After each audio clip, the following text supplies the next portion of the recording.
Good morning, everyone. Thank you all for coming. So my name is Seemann. If you want to know more about me, there's information there on blog.plur.dk.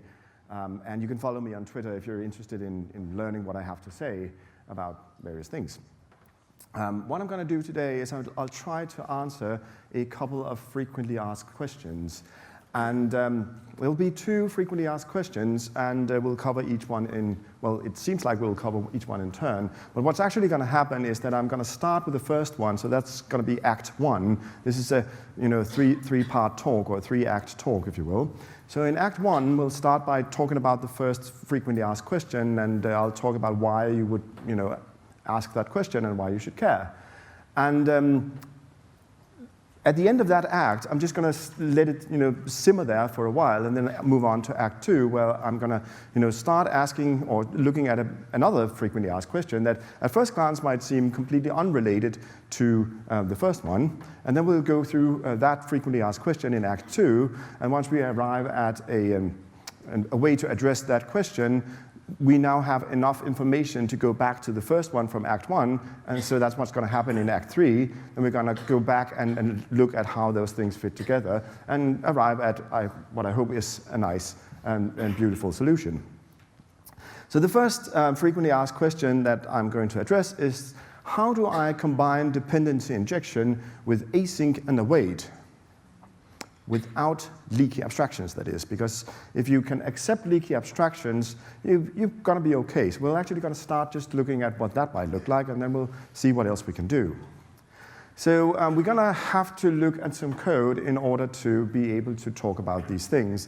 And I have my favorite scenario that I always use if I can get away with it, and that is to pretend that I have to develop an online restaurant reservation system. I know these are all out there, but that's just my favorite example scenario. So one of those things where if you want to make a reservation at a restaurant, you find a form on the restaurant website or an app, and you fill in the details, and you press submit, and it creates a little JSON document that gets posted to some HTTP-based API. And the code that we're going to look at is that the back-end code that will receive that JSON document and figure out what to do with it. So we'll start with the business logic, or the domain model, if we will.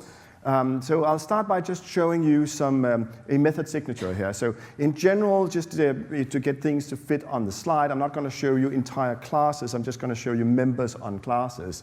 So this is just a method signature. I'm going to fill in the method in a little while, but I want to talk a little bit about the method signature before I fill it in with details. So the idea here is that we have a reservation as an input argument, and that's just a data transfer object. It's one of those things that just contain whatever was in that JSON document. So the date, the quantity, the name, the email address, those things. Pretty straightforward. And you'll notice it returns a nullable int. So the idea here, the contract of this sort of interaction is that the int is a reservation ID. So if you have a reservation ID, you have a reservation. If you get null, you don't have a reservation ID. That means you don't have a reservation. And that might be various reasons why you might not have a reservation. So if we're doing dependency injection, we could have injected some repository. That's what people often do. So this is just, this is something that could be injected via constructor injection. I'm not showing you how that works because it's 2019, and at this point I sort of expect that people understand how constructor injection works. So this repository comes in via the constructor and gets assigned to this read-only property, and now we can access that dependency whenever we need to. So we could go and query it and say, well, give me all the reservations for that particular date. Once we have that, we can calculate the sum of all the reserved seats that are already being reserved for that date. And if we also know the capacity of the restaurant, we can now make a business decision, and we can say, well, if the remaining capacity is too little, we'll have to return null, meaning, unfortunately, we have to reject that reservation request. But if we get past that check, we can now call repository create with the reservation, and that returns a reservation ID, and we'll just return that. So at this point, you'll notice that there's absolutely no async and await going on. We'll get to that in a moment, but I just wanted to establish what the baseline might look like.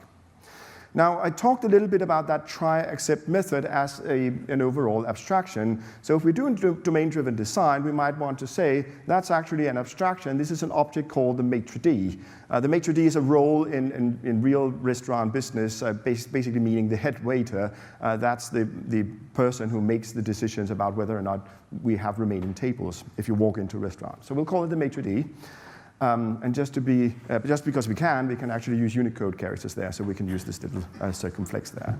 Very, very uncomfortable to have to type that, but it's just make fun. All right, so now we have our domain model in place. How do we compose all of those things? What happens at the boundary when that JSON document actually arrives? Well, you could have a controller of some sorts and a post method that will, by convention be invoked when you get an HTTP post. And it has to return some sort of action result, which is basically an interface that sort of models how an HTTP response is going to be rendered on the wire. And exactly how that works, it's not really important. It's just an HTTP response, polymorphically. So if you're doing dependency injection, you tend to do that all the way through. So we could take that maitre d' domain abstraction that we've created and inject that and make it available as a read-only property. And that means we can basically just delegate to that, get a nullable ID out of it, and we can just have a little look at whether it's null or not. So if it's null, we'll return an internal server error. So that's just a little helper method that could sit on the base class of my controller base class, and that just returns one of those action results. 500 internal server error, that HTTP response. Otherwise, we have another little helper method here called OK that returns a 200 OK response. And in this case, you'll notice we can go id.value because we've checked whether it's null or not, so it's safe to access the value. So we want the HTTP response to include the reservation ID so that any HTTP client can go and do something with that reservation ID. So this is just a little overview of what completely standard dependency injection might look like. But then you'd go and say, well, the reservations repository there, this was something that the try-accept method required as a dependency. So if we follow the dependency inversion principle, it's the client that consumes the API that gets to decide what that API looks like. And right now it looks like this, because try-accept doesn't need it to do more than this. But then you'll say, all right, it's called a repository, but really, who are we kidding? We know that this is really just a database, right? And if it's really just a database, we might actually want to interact with this in an asynchronous fashion. So we want to do, asynchronous programming against this because it might be more efficient. So how do we do that in C#? Well, we'll have to change those return types. Right now, they're sort of naked values, reservation array or an int. But if we change them to tasks, then we can do asynchronous programming. All right, so that's fine. I would say at this point already, this is a leaky abstraction, because the abstraction, the interface, was defined in terms of what the try-accept, what that maitre d' object needs. But now we've let some implementation detail leak through into the design because we have a specific implementation in mind that we want to be asynchronous. Now that's actually sort of leaking through into our interface design. And then you might well say, well, but we're not really kidding anyone in any way. We know that this is a database, so it's probably OK that it's asynchronous. And I would probably say, yeah, OK, fair enough. Let's just go with that decision. But if we make that change, we'll have to go back to the try-accept implementation and make some changes as well. And they're small. We just have to add async and await. But we also have to change the return type to return a task.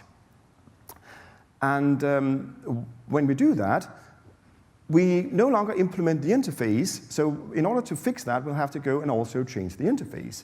Now, this is where I'm beginning to get a little bit annoyed with the change, because this was supposed to be my domain model.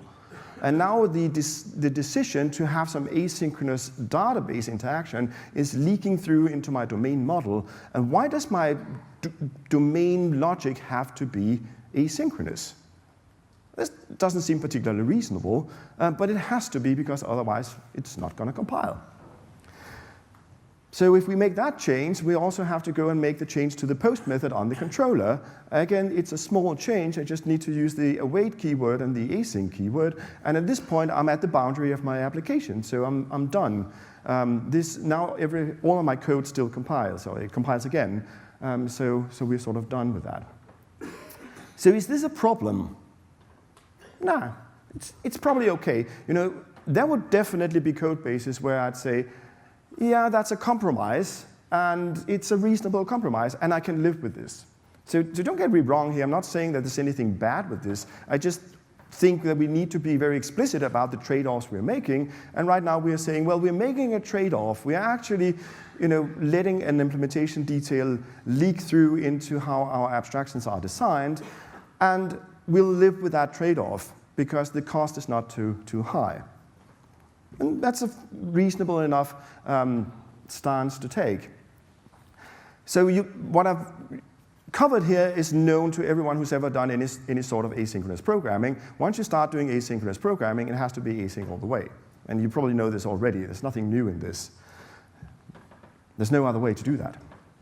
And whenever someone tells me something like that, oh, really? Yeah, I love those assertions because I just have to come up with one counter argument, one example where there is another way, and then I can disprove something like that. So of course, since I'm giving this talk, there is another way. And I'm not saying that the other way is superior to the one that I've just shown you, but I believe in being able to make a choice.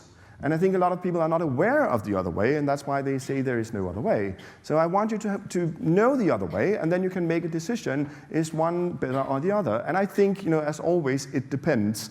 But you can make the decision if you know how to do it. If you don't know how to do it, you can't make that decision. So that's the end of Act 1 of the talk. We'll now go and put that question aside for a little while, and we'll start by looking at a completely different question.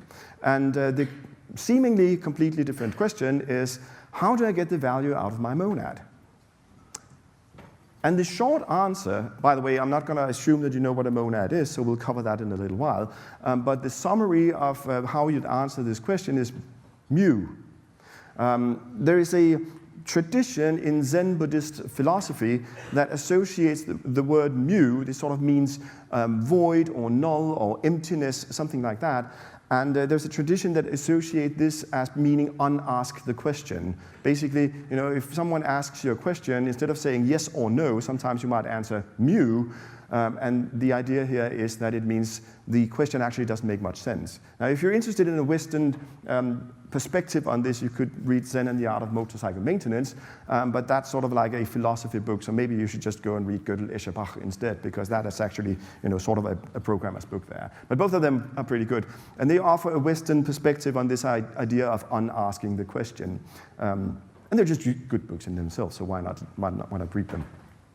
So basically, sometimes we run into these sort of problems where a person who's asking a question might actually ask a question that doesn't really make any sense. And they don't know that because they're just getting started with Buddhist philosophy, or they're just getting started with a new programming language or a new framework or maybe a new programming paradigm. This gives rise to what is known as the XY problem. The XY problem is a question you often run into when you have questions and answers and people are trying to learn new stuff. It's such a common thing on Stack Overflow that Stack Overflow has a FAQ about that. But in general, the idea here is that when you're learning something new and you're sort of struggling with how to do things in whatever the new way is, sometimes you have a goal in mind, and we could call that goal Y. And either consciously or unconsciously, you probably have a series of steps in mind that you think will enable you to reach the goal Y. If you're an object-oriented programmer trying to learn functional programming, for example, you may say, well, I know how in object-oriented programming I would accomplish my goal. That would involve a series of steps. And then it turns out that you're stuck on one of those steps. You're stuck on X. And you go and ask other people, how do I do X? And then the experts will say, why would you ever want to do X? And then you can get really, you can get offended and think that Stack Overflow is not a friendly place. And sometimes it's not, because people can ask that, why would you want to do that? They can ask that in a really unpleasant way. But sometimes if you engage in a conversation, you may actually be able to arrive at what was originally implicit, that you're really trying to accomplish the goal Y. And once the expert understands that, they say, oh, okay, in this case, in this paradigm, what you want to do is Z, and Z will enable you to achieve your goal. So there's a completely different way of doing things. So this happens a lot with monads, and often the question is very specific, but you can sort of generalize it to say, how do I get the value out of my monad? Well, you don't, because you have to do Z instead. And getting the value out of the monad is not the way to go about it. So I'm not assuming you know what a monad is, so let's cover that. What's a monad? Well, it's a functor you can flatten. Okay, that's very helpful. What's a functor? I'm not assuming you know these things, and I know that functors and monads are some of those words that are often, sound scary to a lot of people. This is really it's not a difficult concept to grasp, so I'll see if I can make you understand it, even if you don't know what it is, without too much fancy terminology. So we'll start by talking about what we could call data containers. So basically a functor is a data container, and I'm not talking about a Docker container, and I'm not talking about a dependency injection container. I'm not even talking about a shipping container. But you can think of a data container as just a generically typed container of values.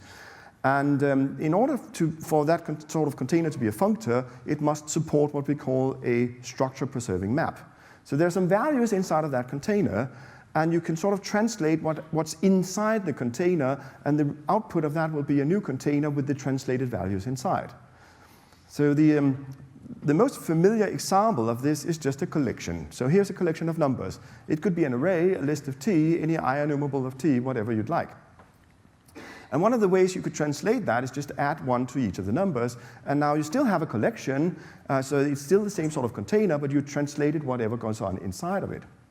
And likewise, you can say, well, instead of add 1, you could turn all the numbers into strings, or you could figure out whether they're even or odd and turn them into Boolean values. So what we mean by structure preserving is that we are preserving the structure of the original input container. In this case, collections have a size. There's 6 elements in the input, so all the output collections also have a size of 6.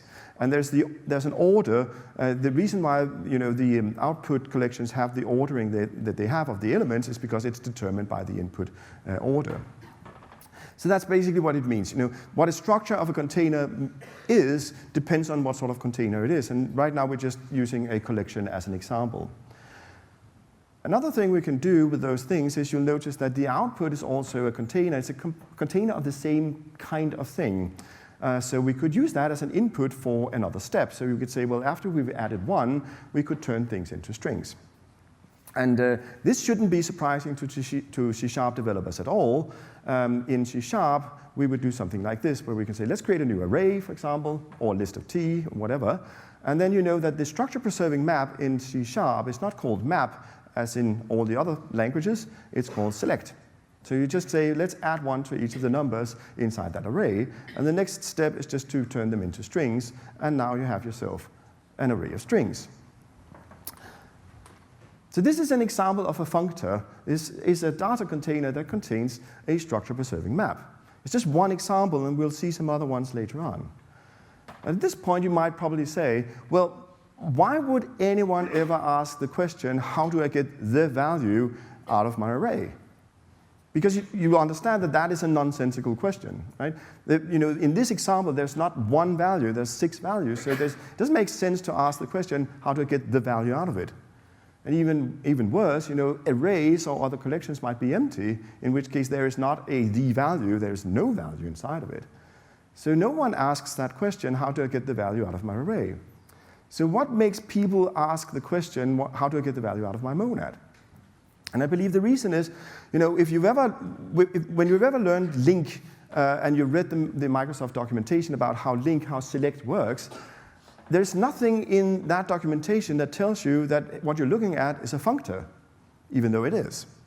And there's nothing that tells you that it's also a monad, which it also is. We haven't covered what that is. We'll get back to that. So I believe that what happens is the first time people actually encounter the concept of a functor and a monad, it's not in this context. And even though you probably have done things like this for years, you're not aware that you're working with functors and monads. So what I think happens is that people often encounter the context of a monad with different types of containers. So there's a class of containers that we could call unit containers, and that's just my own made-up terminology there. But what all of these have in common is that they're guaranteed to contain exactly one value. So for that class, it actually makes sense to ask the question, how do I get the value out of the container? Because you can, in most cases. Now let's look at an example. So LazyFT has been around in the .NET framework for just forever, basically. And it's a generically typed container. It doesn't have a select method in the base class library itself, but you can easily add an extension method that takes LazyFT and turns it into a LazyFT result. You just need to have a function that can turn a T into a T result value. And the implementation is just a one-liner. So if you have an extension method like this, you could write code that goes like this. So you can say, let's create a new lazy of int. And even though it has this thread.sleep for 10 seconds inside of it, this whole expression just completes immediately, because that's the idea of a lazy computation. So now you have a lazy of int. You can use the new select extension method to turn it into a lazy of string. And this still completes immediately. So this preserves the structure of what it means to be a lazy computation, or it preserves the invariance, we could say. What we'd expect from a lazy of string is that we'd expect it to remain lazy until we force evaluation, at which point it will block for 10 seconds. And then if we try to access it again, it'll give us the result immediately because it memoizes the result. That's what we expect LazyFT to do, and select preserves those invariants. So this is a structure preserving map. So it's pretty straightforward to turn lazy of t into a functor by creating a little select extension method. And you can do the same thing with task of t. You will notice the implementation is a little bit different, but the idea is the same. And that means you can write some code that goes like this, and again, it'll return immediately, even though you have that task delay. And you can call x.select on your task of int to get a task of string, and again, that just returns immediately. It's only when you try to await it that it will block, or it probably will block, because it's not finished running at that point. And again, if you do it again, it will return immediately. So everything you expect from a task of string still holds, even though you call that select method. So select, in this case, again, is a structure preserving translation. It preserves what it means to be an asynchronous computation. So this means that both lazy of t and task of t are other types of functors. There are other examples of functors. So functor is this very abstract idea that we have some sort of container that supports a structure preserving map. And so far, I've just written it with extension method syntax, but it turns out that I can actually write this in query syntax as well. So normally, when you see this query syntax from I in xselect, you mostly think of this as being something that is enabled for I enumerable, so that if x is I enumerable of int, then y is inferred to be an I enumerable of string. But since we added those to select method, it turns out that this syntax in C# also works for lazy of int, and it also works for task of int. So adding the appropriate select method lights up that language feature. And the reason it does that is because that language feature is based on that abstraction. Erik Meyer, who was involved in creating that feature, knew all about functors and monads back when they did that, and he said, well, we'll just have the concept of a monad and a functor, and that's what we're going to base the language syntax on. Right, so this sort of, hopefully, I hope explains what a functor is. So now we just need to figure out, okay, so what's a monad? So as I told you, a monad is a functor you can flatten. So what does that mean? When is a functor not flat? Well, we can start again. We can go back to thinking about collections for a little while. So if you have a string like foo, bar, this is one string, there's an instance method on string called split that enables you to split over a given character. So if you run that, you get an array of strings split on the comma. Now that's fine. What if you have an array of comma-separated strings like this one, and you say, I'd like to split all the comma-separated strings into separate strings. So you can do a select, and then you can say s.split on the comma. But if you do that, you'll get a nested array. This is an array of arrays. And you say, well, that's not what I want. I would very much like to just have a flat list, so I want to flatten that nested array. So there's a method for that, and it's called selectMany. And the reason it's called selectMany is because what happens inside that lambda expression produces many values. Split produces many values. And so you just say, well, I have something that happens inside the lambda expression that produces many values. I would like to flatten as I go.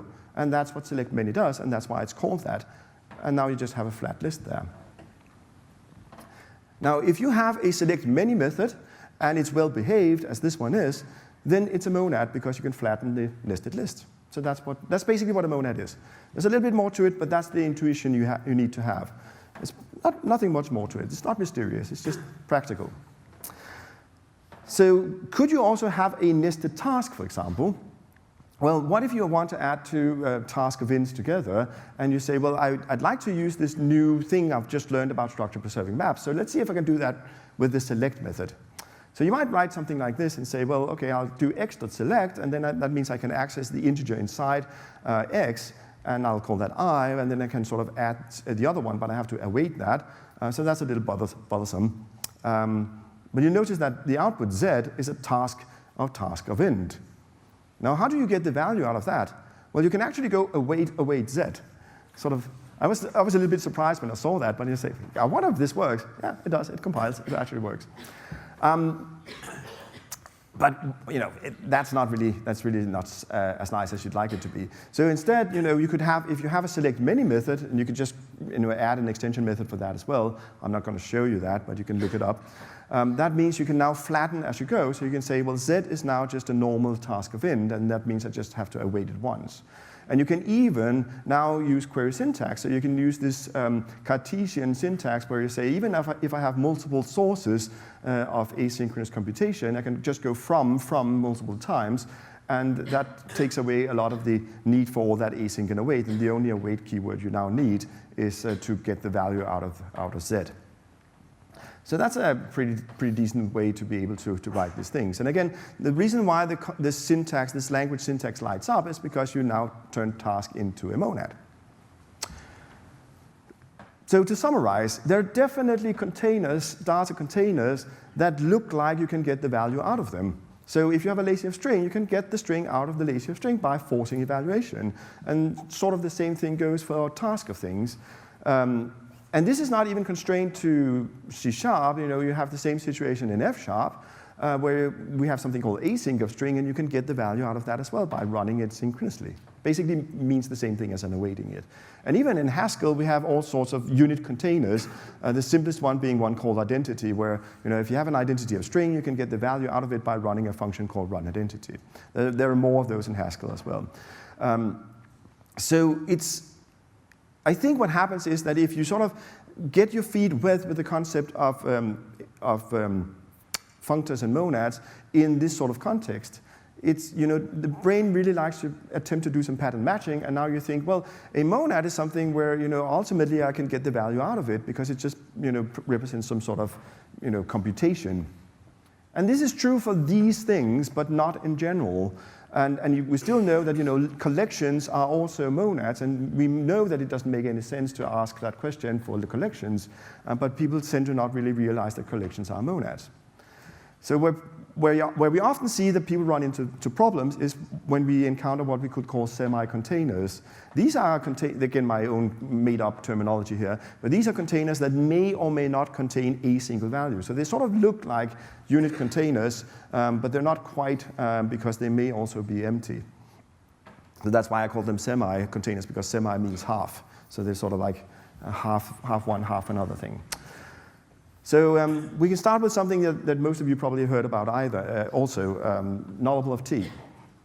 So if you have a nullable of int, for example, you saw an example of that previously, we can sort of try to check whether it's null, and if it's not null, we know that it's safe to access id.value. And in this case, we're trying to return a new customer with an integer, a customer ID inside of it. So that's fine, but if you want to return a customer, that means you need to also deal with the case where ID is null. There is an else branch, and you need to deal with that else branch. So what do? I don't know. So a lot of people don't really know what to do here. It's not at all clear what you should do here, so people throw exceptions. And now if you package this into a little helper method, that method will have the return type customer. And if you then tell me, I haven't written this, you can just go ahead and use that helper method. I'll just go, oh, this gives me a customer, I'll call that, and that compiles fine, and I'm blissfully unaware that when I try to run the code, it's going to throw exceptions left and right. So this is sort of like, if you create code and write it in this style, that's just going to create a minefield that's going to explode in your face at runtime, and you have absolutely no idea unless you actually try to read and become very intimate with the entire code base. So it doesn't scale and it doesn't fit our brains. That's not a good way to structure code. So it'd be nice if we could do something else with, based on this idea of a structure-preserving map. And we can actually turn nullable of t into a functor by implementing a little extension method, again called select. It turns a nullable of t into a nullable of t result. But you will notice one constraint here. T and t result has to be struct because that's how nullable of t is defined. This does enable you to write something like this, where you can say, I can translate nullable of int into nullable of bool. And that means in this case, I could return that result, and I don't have to throw an exception in the case where things are null. The caller will have to figure out what to do in both of those cases. So I'd say, well, that's really neat. This composes much better. Can I use that also for creating, if I have that ID, and can I sort of translate that into a customer? That'd be really nice, because then I don't have to throw an exception. And this doesn't work. Unfortunately, this doesn't compile because t result has to be a struct, and customer is not a struct, that's a class. It's not a value type, it's a reference type. So that doesn't work. But it'd be really nice if we could do this, because then we would have a composable way to deal with things sometimes not working. So what we can do instead is we can say, well, we can't loosen the constraint on nullable of t, but we can make our own generically typed container, and we'll call it maybe of t, because that's what it's typically called. It also sometimes is known as option of t, but the idea is the same. So this is a generically typed container, and the idea is that it may or may not contain a value. So the way that we construct classes or objects of this class is that there's two constructor overloads. There's one that doesn't take any arguments, and it just sets the has item flag to false. And then we have another constructor overload that takes an item as input and sets the flag to true, and remembers the item for later on. So now we have maybe of t could represent the presence of a value, but also the absence of a value. Okay? So this is a generically typed container, maybe of t. Can we make it a functor? Yes, of course, because otherwise I wouldn't talk about it. So we'll need to add a select method. Now it doesn't have to be an extension method. Here it's just an instance method on maybe of t that returns maybe of t result. So this is another way you can implement that. And basically you just check the flag and you say, well, if has item is true, that means item exists. We now, item is of the type t. We have a selector that turns t into t result, and then we'll just package that in a maybe of t result. So that's a populated maybe. Otherwise, we'll just return an empty one. So this is a structure-preserving map because it translates populated maybes into populated maybes. It translates empty maybes into empty maybes. So that preserves the structure of the maybe idea. And not only can we do this with select, we can also do it with select many. The implementation looks a little bit different, but it turns out that maybe is also a monad. Good. So what we can do with maybe is something like this, for example. So we could say, let's have a little wrapper around this idea of being able to pass a string into an integer. And you'd say, why do we need the wrapper? Why can't we just do int try pass, as is basically in the framework already? And I say, well, the problem here is that, again, it doesn't compose very well. And often when you do that if check there and check whether try pass returns true, what do you do in the case where it returns false? And this is, again, where people often throw exceptions. And the way that we can do it when we wrap it to return a maybe is that we don't have to throw exceptions. So we'll just say, well, if int try pass returns true, we'll return a populated maybe. Otherwise, we'll return an empty one. And you can do the same thing with trying to pass a string into a date. It's just calling it date time but try pass instead of int try pass.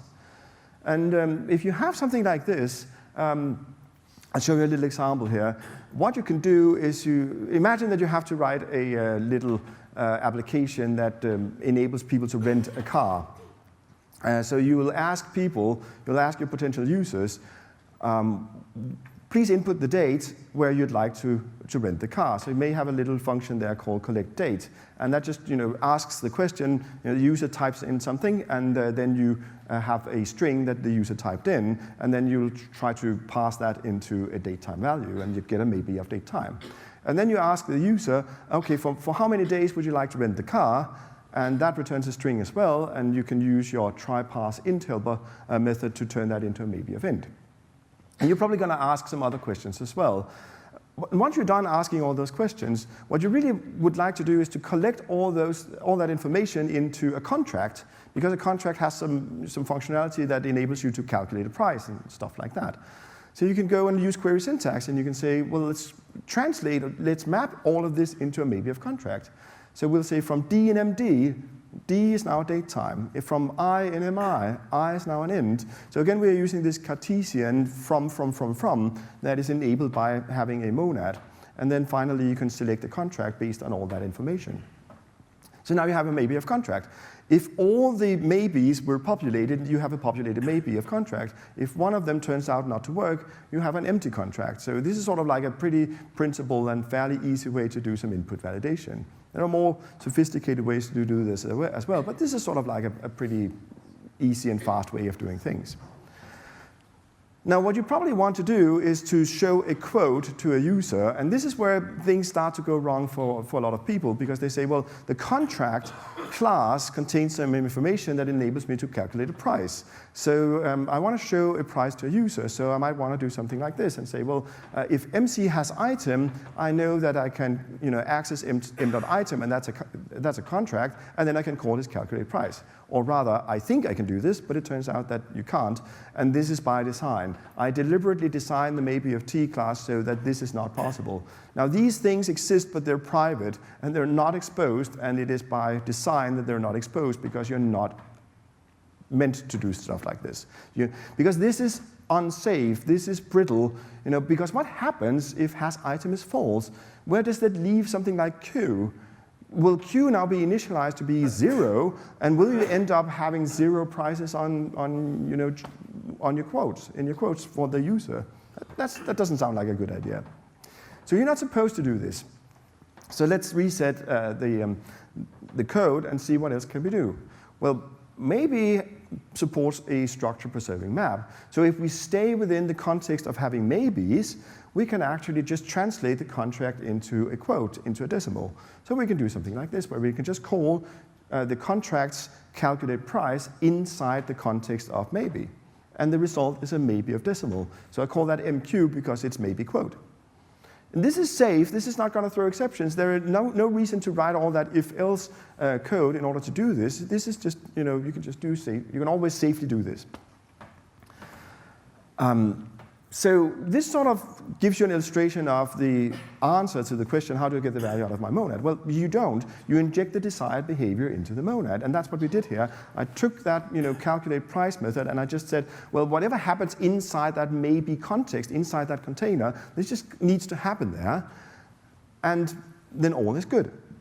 And that just means now I have a maybe of decimal, and it's safe. And then you go, yeah, well, okay, but ultimately I need to produce a result because I need to show that quote to the user. So how do I do that? Well, let's go back to collections for a little while. Here's a series of numbers. Sometimes you also have the same problem with collections. You need to produce a result. So what you can do is, for example, with numbers, you could add them together, and there's an extension method for that, and now you just have the sum of all those numbers. But sometimes, maybe you want to do something else. Maybe you want to multiply the numbers together instead of add them, and there's no special extension method for that. So what you can do instead is you can use a general purpose method called aggregate. And aggregate enables you to give it any sort of lambda expression that just tells it how to turn two numbers into one. And in this case, we're just saying x times y. So we just multiply the numbers together. And this works as long as the array has values, which it does in this case. But if the array is empty, that would fail unless we also give it some sort of a fallback value, and this is called the seed. So in this case, I'm using an overload to aggregate that actually says, well, start with 1 and then add all the, multiply all the numbers together, because when you multiply something with 1, it just stays whatever the other number is. So that's a safe thing to do. But that also means now I can return 1 if the array was empty, which it's not here, I know, but if it was.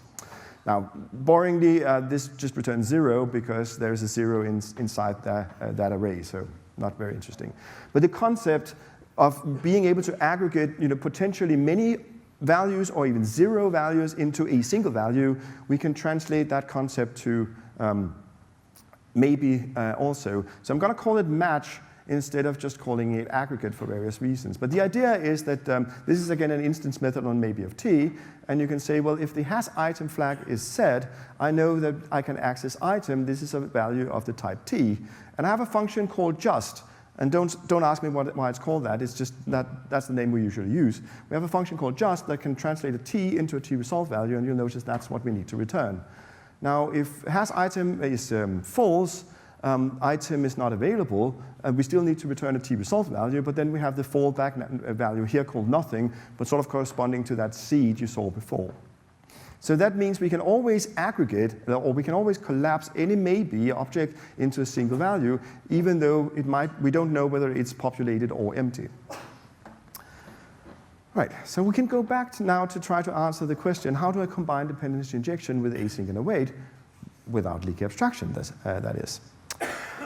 So where we left is that we said, well, it looks like we have to do async all the way. And it turns out that there may be another way. So what we need to do first is a little maneuver that we often use when we do functional programming, and that is we say we'll have to move our impure operations to the boundary of the system. So the idea here is that the core of the system is where our business logic is, and at the boundary of the system is where interaction with the real world happens.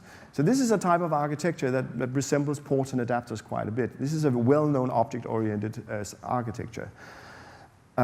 So what does it mean for an operation to be impure? Well, we can say, what's a pure operation? What's a pure function? A pure function must have two qualities. It must be deterministic, and it must have no side effects. And we have two examples of things that violate one or the other of those rules. Now, read reservations, for example, goes and reads from a database. This is what we would term not deterministic, because the definition of determinism is that if I give you the same input, I would always expect to get the same output back. For any given input, it should always return the same output. And that's not the case when you go and query the database. If you go and query the database to say, give me all the reservations for next Friday, well, you'll get some reservations. And then if you go and do it the next day, still the same input date, now you may get a different set of reservations as output. So that's not deterministic. And then you'd say, well, but it's completely determined by the state of the database. Yes, but we do not consider the state of the database to be part of the function. So from the perspective of looking at the function, it is non-deterministic. So we want to move this to the boundary of the system. Another example of an impure operation that we have is repository.create, because this is going to create a row in the database, and that's a side effect. And functions are not supposed to have side effects. So both of these we want to move. I don't want to get rid of them. I just want them to take place somewhere else. I want to move them to the boundary of the system. The post method where we deal with the incoming JSON document and we return an HTTP response. That's where that sort of stuff needs to happen. The first one is the easiest one. Now, you'll notice that we unconditionally call this read reservations method here. So you say, well, OK, so why does the try except method need to do this? Couldn't we just make it a precondition for calling the method to say, well, someone else needs to do this work up front, and then you can call the try except method? So how do you do that? Well, if you want to make it a precondition, you just make it a method argument. So you just say, well, just give me the reservations, and I'll give you an answer. Now, this is pretty straightforward. Unfortunately, things get worse. But sometimes they have to get worse before they get better.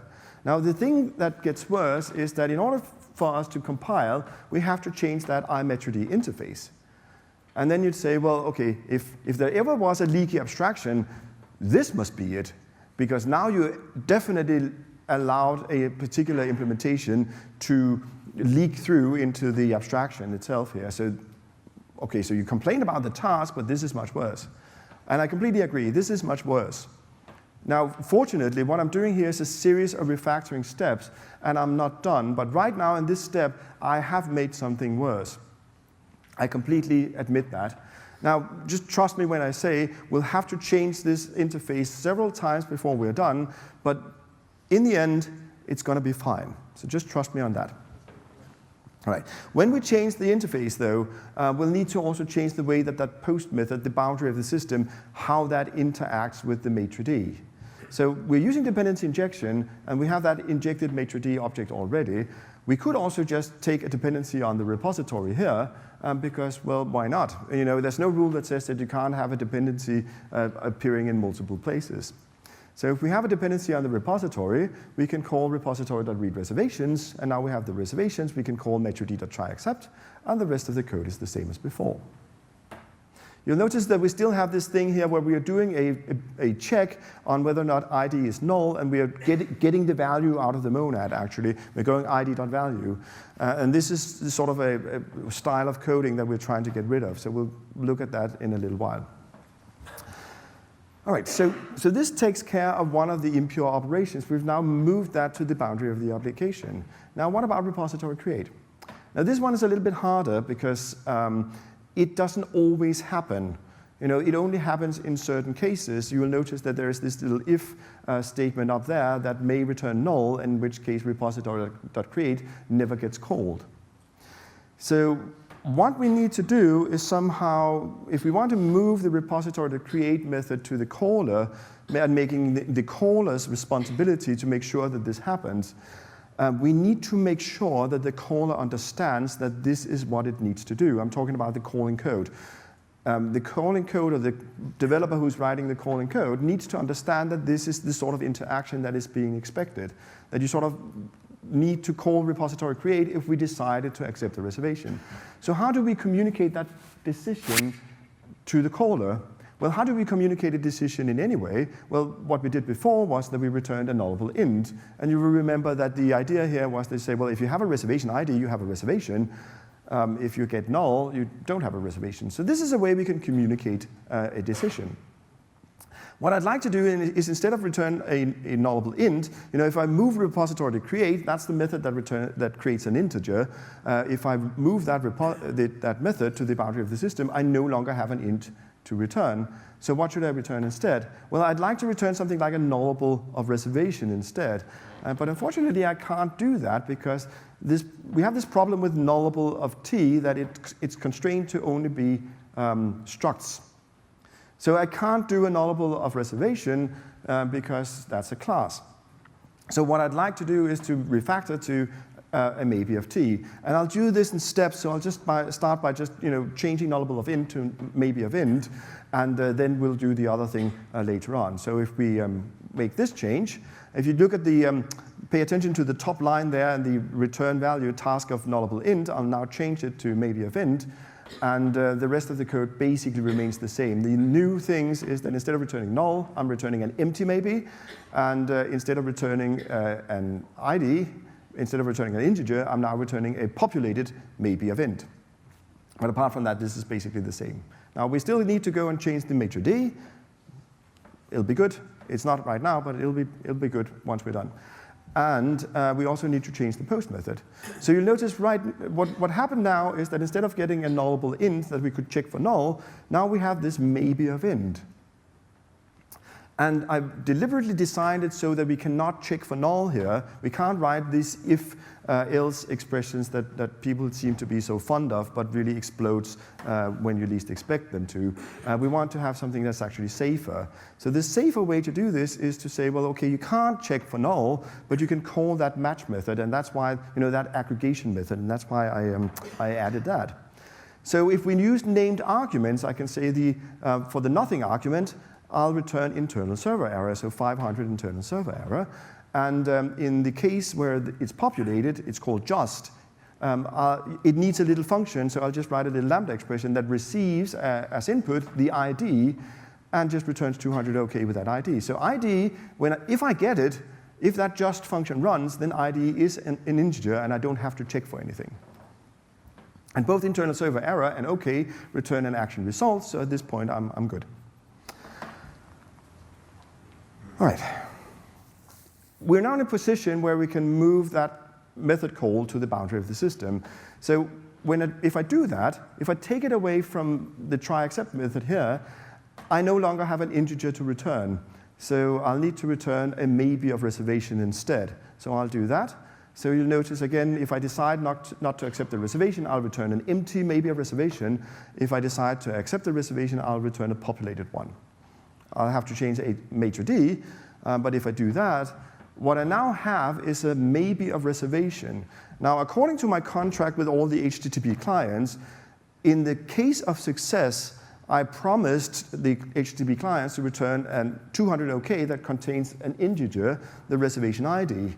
Now, right now, I don't have a reservation ID, so where should I get that from? Well, we know that maybe of t is a functor, so we can make a structure-preserving map, and we can say, well, we can map the reservation, if it's there, to an integer by calling repository create with the reservation r. So again, this is safe to do because that lambda expression is only going to run if it's actually populated, so that r will always be there. So now I have, instead of having a maybe of reservation, I have a maybe of int. Well, actually, I have a maybe of a task of an int. So that makes things a little bit more complicated. But we already learned that task of t is a monad. We learned that maybe of t is a monad. It turns out that this stack of monads is also a monad. So all we've learned about what we can do with monads still holds. Right now, it does make the rest of the syntax a little bit awkward, but again, this is just an interim result. It'll be better in a little while. But right now, this match implementation looks a little bit clunky. Well, it'll be beautiful once we're done, I promise. If we go back now and look at the try except implementation, though, it turns out that we have a compiler warning. It says, this async method lacks await operators. And yes, it does. It says public async, but then there's nothing that says await anywhere. So why does it need to be asynchronous? Well, it doesn't. So let's not make it async. So this was what bothered me all along, that my domain logic had to be asynchronous. Now it doesn't have to be asynchronous anymore, so this is just much better. So if I make that change, I again have to change the maitre d interface, but if I make that change, there's just one thing I need to change here. This is the picture from before where I did await maitre d to try accept, and if I make try accept synchronous, I just remove the await keyword. So maybe you maybe you didn't know where to look, so we'll just do it again. This was before, it said await maitre d to try accept, and now we just remove the await keyword. So pretty straightforward. That's not a lot of a change. We can go back and look at the implementation details of the maitre d object again. And we'll notice another thing. That repository there is no longer being used. We don't need that dependency, so let's get rid of that dependency. So what we have now is pretty close to what we would call a pure function. It's not quite, because that is accepted flag gets set to true. So there's a little bit of state mutation going on still. But the important part is, so this is sort of like pure in quotes. But what's important here is that this method is now entirely deterministic. What happens in this method is entirely determined by the input arguments to the method itself. So that means I can control exactly what happens by making sure that it gets the appropriate arguments. So if we go back and look at the boundary of the application, we'd say, well, OK, why do we even have that maitre d dependency there on the top? And then someone else might come and say, well, we still need that because we do unit testing, and we need to somehow be able to stop it out and say, well, we need to control how the maitre d behaves, and we can create a stop out of that, and that enables us to control how it behaves. And now I say, well, it is now deterministic. That means you can control how it behaves without creating a stop out of it. You can control how it behaves by making sure that it gets the appropriate input values. So there's no reason to have that as a dependency anymore. We can just new up the maitre d object and just be done with it. So now we no longer have the dependency on that maitre d interface. That means we don't need it anymore. So this is why it all turned out to be well in the end because there's no leaky abstraction because the interface is gone. Now the domain abstraction is still embedded in that concrete class, so we still have some domain modeling going on, but it's just we don't need to have an interface. The object is fine. An object is also an abstraction. You can just look at the static public API of it and say, well, that's how it's supposed to work, and you don't need to know the details of it. So we can do a little bit of cleanup here because it doesn't look that pretty at the moment. So we can move things around and we might arrive at something like this. Now exactly how we do that, I don't have time to cover, but I'll be publishing some articles where you can go through all of this if you're interested in how that actually works. But what we'll notice now that we have some sort of a pipeline of operations going on. We'll start by calling repository.read reservations, and then we go select, and then we go select many, and then we go match on that towards the end. So you say there's clearly a monad going on here because otherwise we wouldn't be able to call select many because that's what sort of the sign of a monad. So which monad is it? Well, it's the task of T monad or the asynchronous monad. So everything here is asynchronous apart from the domain logic. What I've done is I've injected maitre_d.try except into this asynchronous context.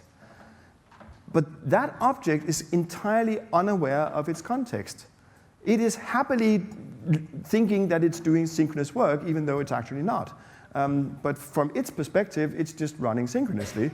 But in the context, it actually turns out that it is running asynchronously. So everything that needs to be asynchronous is still synchronous. We call repository.read reservations, that asynchronously reads from the database.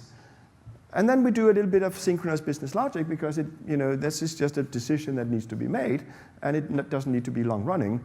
And then after that, we call repository.create, and that asynchronously go and communicates to the database and creates a row in the database. And then we return an HTTP response, and all of that runs asynchronously as well because you can see it still returns a task of iAction result. So everything that needs to be asynchronous is asynchronous. All the stuff that didn't have to be asynchronous because that would be a leaky abstraction, it's not. So now we have the best of both worlds. So we can sort of conclude that the way we can combine DI with async and await without leaky abstractions is to inject the desired behavior into the async monad, or the task monad if you prefer that. And we know that because we already knew the answer to that general question there, how to get the value out of my monad. Well, you don't, you inject the desired behavior. So what we could call this is we could call it behavior injection instead of dependency injection.